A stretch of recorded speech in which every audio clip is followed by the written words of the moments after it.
Ayun, so umilaw yung ilaw natin dito, no. Ayan guys, no, dalawa yan. Buti nag-charge. Hindi siya gano'n nakakapag-charge ngayon guys kasi ano, wala masyadong araw. Makulimlim. Yan. Yan. So papamassage muna tayo guys, no. Gamitin natin yung mga ano ni Emma, benefits ni Emma. Ay nako, papakasarap na naman natin si Emma. Meron na naman akong nagpunta dito bago vlog, nakita yung vlog mo. So dapat binibigyan nyo kami ng ano niyan. Porsyento bawat. Meron ako tinapay. Joke lang. Joke lang yun. So yun guys, dito ulit tayo sa Marvin Massage. Siyempre, ito si Nanay Marivic. Ang may-ari ng spa na to. Ang Donya.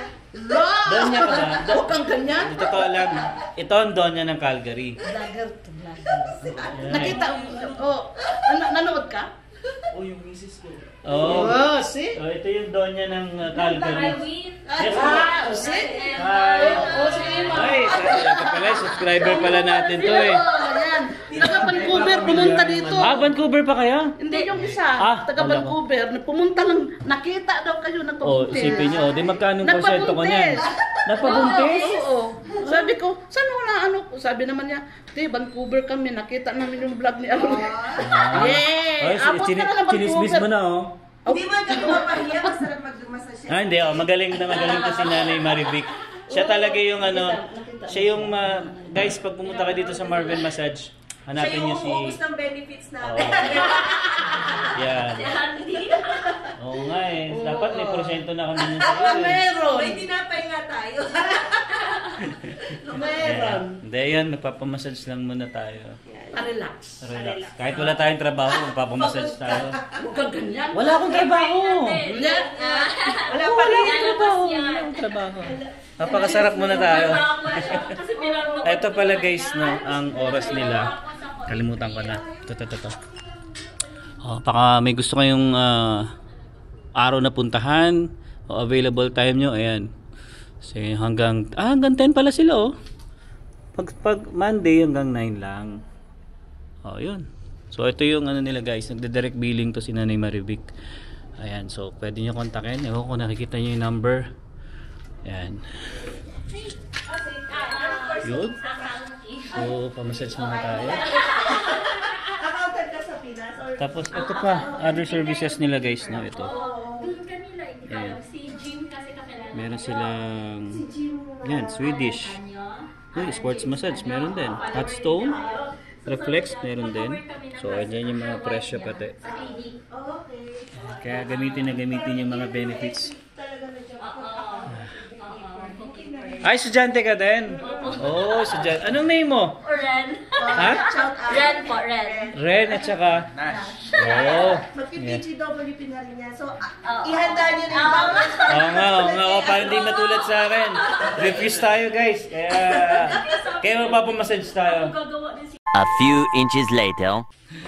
So ayan guys, tapos na ang aming massage. And maraming salamat siyempre kay Nanay Marivic. At saka ano pangalan ni Ate Nay? Geraldine. Ang galing ni Ate Geraldine. Sarap. Oo, so siya yung nag-massage sa akin eh. Yan, so recommended ko yan dito sa Marvin Massage Clinic. Follow, vlogger sila. Hanapin mo Alvin and Emma. You know, na-promote pa tayo ni Nanay Marivic. Oh, alright. Thank you. Kaya na Ate ano yan? Geraldine? Yeah. Maraming salamat eh. Ang sarap nung massage mo sa akin. Yeah. Thank you Ate. Sobrang sarap. Yeah, uwi na tayo. Sa bahay na tayo ulit kwentuhan. At may pabaon pa sa amin, no? Sipin nyo naman, no? Imbis na magbayad, eh. Mabigyan pa ng ano. Ayos. Oh, may libre pang ano? Grocery bag. Walmart. Para Ayos. tayo. Pakay sayon. Ayos yan.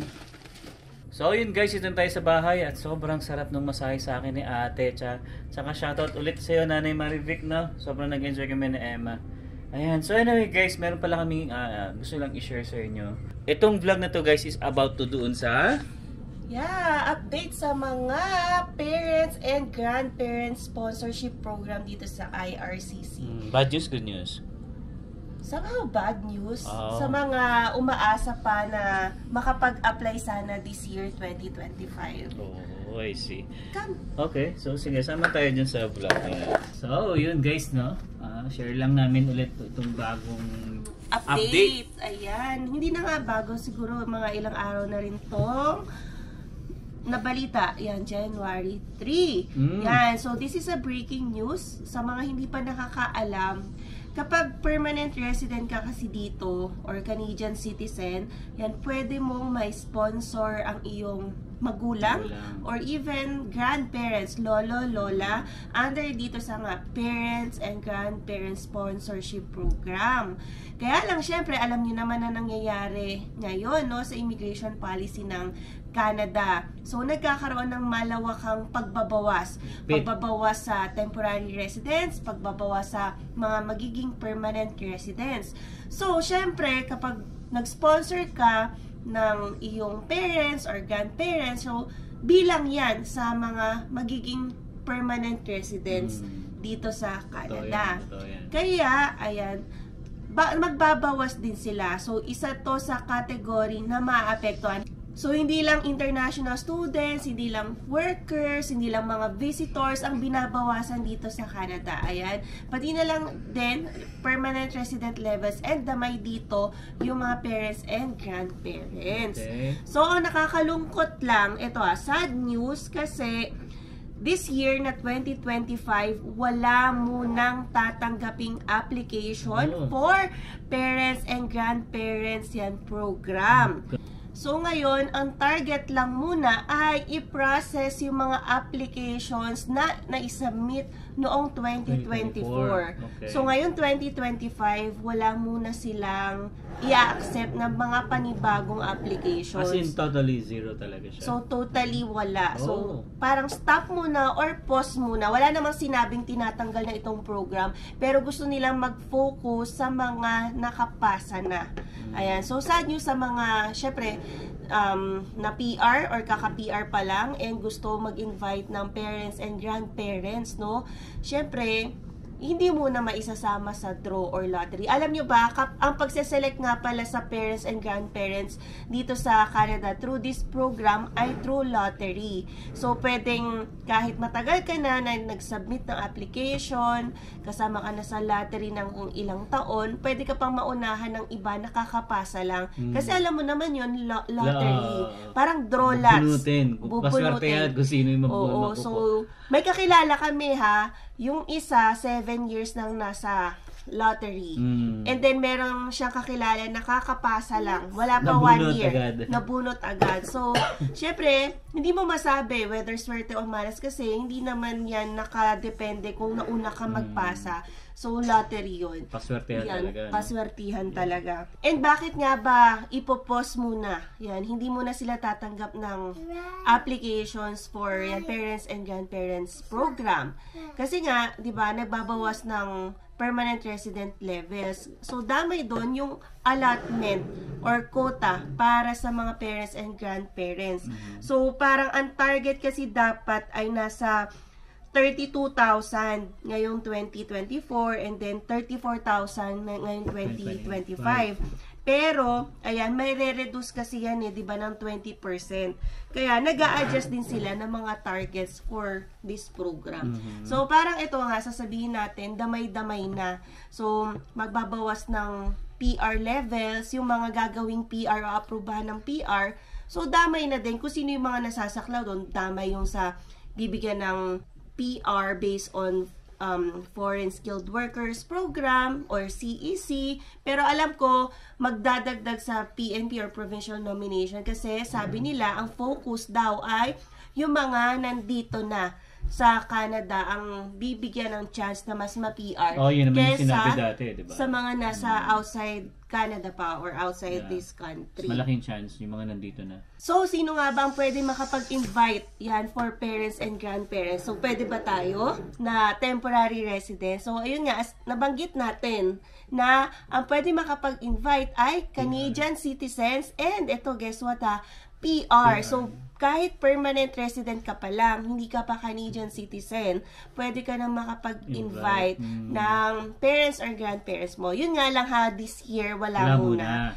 Pero yun, kung naka-apply na kayo last year, yan kasama yung application nyo sa ipa-process. Pero 1 year, mabilis lang naman yan. Hindi natin sure kung 2026 naka-pause pa rin. Pero yun nga, sabi nila, maintain positivity na lang kasi nga gusto nila mayaayos yung backlog. Sobrang dami kasi ng backlog. Sobrang dami ng application na umaabot na daw sa 24 months yung processing time. Wow. So, di ba, sobrang tagal na yun kung aantayin mo 2 yung years. parents mo dito na mapunta as landed PR na rin because of this program. Pero, di ba, sa tagal na yun, umaabot ng 2 years.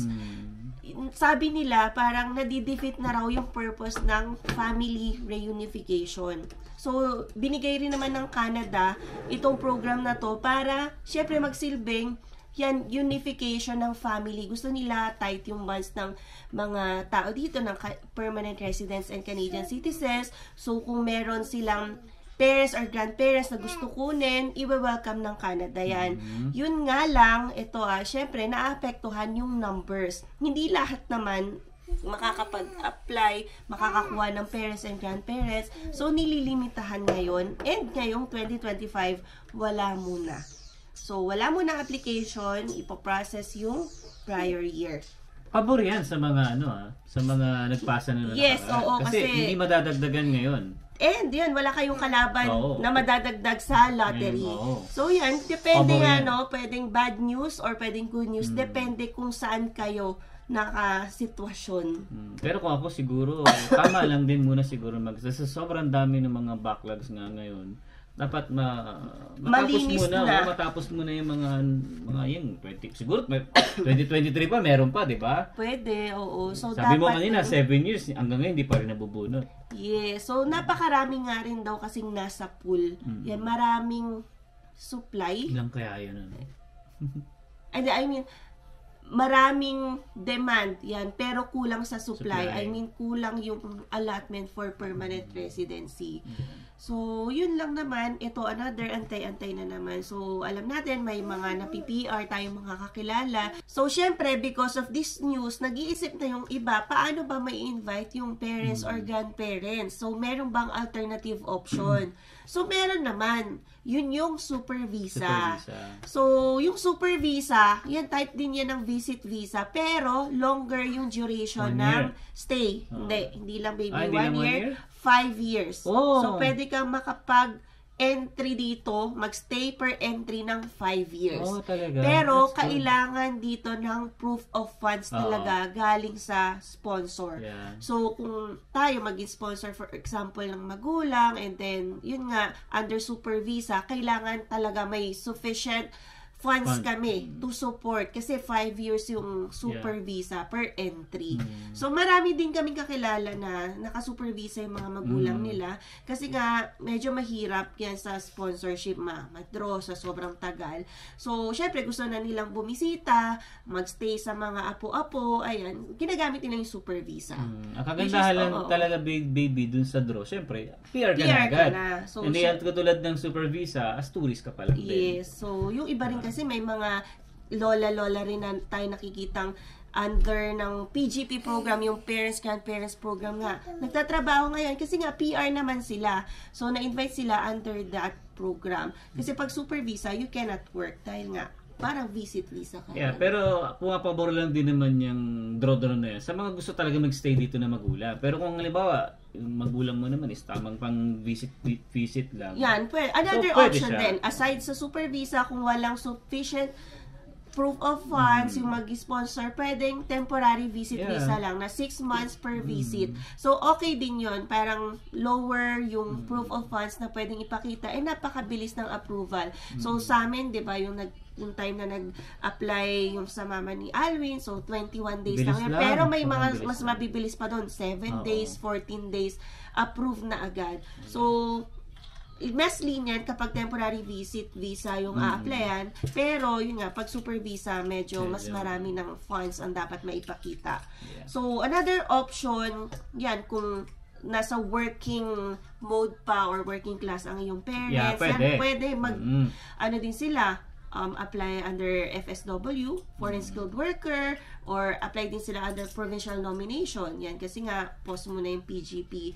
Or ito na yung last option, sabi sa news, dito sa Canada Immigration, ano ba itong pangalan ng admis, ay pwede rin daw na humanitarian grounds. Pero, last option na ito. So, humanitarian grounds, sasabihin mo bakit kailangan mo ma-invite yung parents mo, pwedeng wala na kasing kasama doon, or kailangan mo na nakasama dito na parents. So, nasa sa inyo yan kung paano nyo ilalaban yan under humanitarian grounds. Pero, at least you have other options kung magsara man itong PGP program yan, Parents Grandparents Program.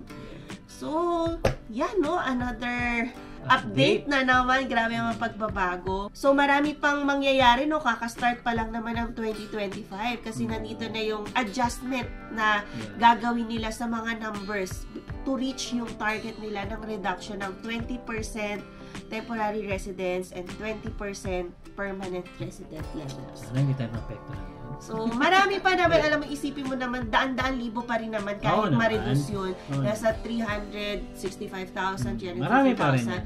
So, i-pray mo na lang na masama ka pa rin kahit Maswerte yan na lang din. dalawa lang slots, tatlong slots para sa family mo, diba? Out of hundreds of thousands na slots for Malaki this pa rin year. yung chance nun. So, yan, dasal lang. Alam mo, sobrang kailangan lang din talaga na maging updated sa news and yan, mag-research, Yeah, more research talaga, guys. And yan guys, sa amin, based na rin sa experience namin, hindi enough yung nakikinig lang tayo ng vlogs, hindi enough na nagbabasa lang tayo sa Google News. Kailangan talaga mag-research tayo. Or kung kulang talaga yung time natin sa pagre-research, ay, yan, pwede na kayo mag-secure ng consultant or immigration lawyer para ma-guide kayo sa process. Kasi alam niyo naman, medyo complicated minsan yung process dito. Maraming kailangan ipasa or isubmit na akala mo ay nasubmit mo na.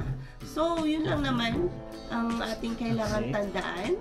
So, yun guys, so yun yung may share namin sa inyo na update ngayon dito sa Parents and Grandparents Sponsorship Program. Yes! So guys, kung sa tingin nyo nakatulong itong video na to, please give me a thumbs up and syempre don't forget to hit na notification bell para mas updated kayo ng latest video namin, Emma. Alright? So, ganito na lang. See you in the next one.